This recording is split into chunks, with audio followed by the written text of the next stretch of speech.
Magic of science में आज हमारा जो टॉपिक है वो टॉपिक है कि गर्मी के दिनों में भूजल जो पृथ्वी के अंदर से जो पानी निकलता है वो ठंडा क्यों फील होता है और ठंड के दिनों में जो भूजल पृथ्वी के अंदर से निकलता है वो गर्म क्यों फील होता है।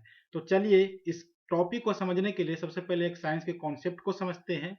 उसके बाद इस टॉपिक को उस कॉन्सेप्ट से को रिलेट करेंगे। तो हमारे पास एक ऑब्जेक्ट है जिसका नाम हमने ए रखा है, जिसका टेम्परेचर 50 डिग्री सी है। दूसरा ऑब्जेक्ट है जिसका नाम हमने बी रखा है और इसका टेम्परेचर 150 डिग्री सी है।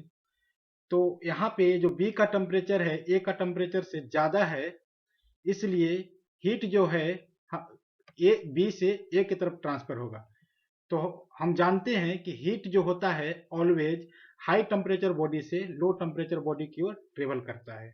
ठीक है, अब इसको हम दूसरे तरह से समझते हैं कि सेम ही ऑब्जेक्ट है जिसका नाम ए है, इसका टेम्परेचर 50 डिग्री सी है। दूसरा ऑब्जेक्ट बी है जिसका टेम्परेचर 150 डिग्री सी है। तो यहाँ पे टेम्परेचर ऑफ बी है जो टेम्परेचर ऑफ ए से ज्यादा है, माने बी का टेम्परेचर ए के टेम्परेचर से ज्यादा है। तो अगर बी ऑब्जेक्ट ए को छूता है, बी ऑब्जेक्ट ए को छूता है तो क्या फील करेगा कि ए है जो ठंडा है।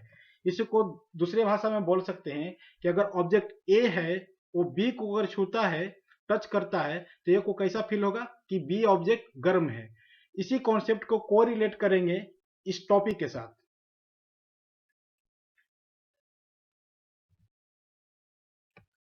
अब हम एक चीज जानते हैं कि जो ग्राउंड वाटर जो भूजल होता है उसका जो नॉर्मल टेम्परेचर होता है 10 डिग्री सी से 20 डिग्री सी के बीच में वेरी करता है। अब हम इसको समझते हैं विंटर सीजन में क्या होता है और समर सीजन में क्या होता है। तो विंटर सीजन में जो भूजल निकलता है उसका टेम्परेचर जनरली 15 डिग्री सी होता है, ऐसा हमने एज्यूम किया है क्योंकि हमको पता है कि भूजल का जो टेम्परेचर है 10 से 20 डिग्री सी के बीच में होता है। तो हमने इसको 15 डिग्री सी कंसीडर किया है और हमारा जो एटमॉस्फेयर है उसका टेम्परेचर बिलो 10 डिग्री सी होता है।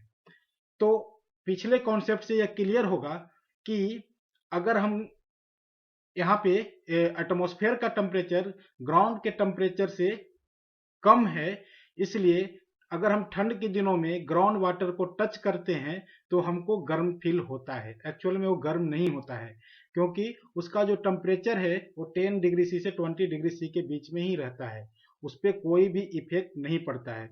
सेकेंड केस में अगर समर के केस में इसका बात करते हैं तो समर केस में भू का जल जो ग्राउंड वाटर है उसका टेम्परेचर तो 15 डिग्री सी ही होगा, लेकिन हमारा जो सराउंडिंग है, हमारा जो एटमॉस्फेयर है उसका टेम्परेचर 35 डिग्री सी से एबव होता है। अब इस केस में क्या होगा कि पानी का टेम्परेचर जो है वो कम हो जाता है एटमॉस्फेयर के टेम्परेचर से, इसलिए गर्मी के दिन में पानी जो है जो भूजल होता है जो पृथ्वी के नीचे से निकलता है वो हमको ठंडा फील होता है। तो मैं आशा करता हूं आपको यह कॉन्सेप्ट क्लियर हो गया होगा। Thank you, all the best. Hello guys, हमारे यूट्यूब चैनल को सब्सक्राइब कीजिए और लेटेस्ट वीडियो सबसे पहले पाने के लिए बेल आइकन का दबाना ना भूलें।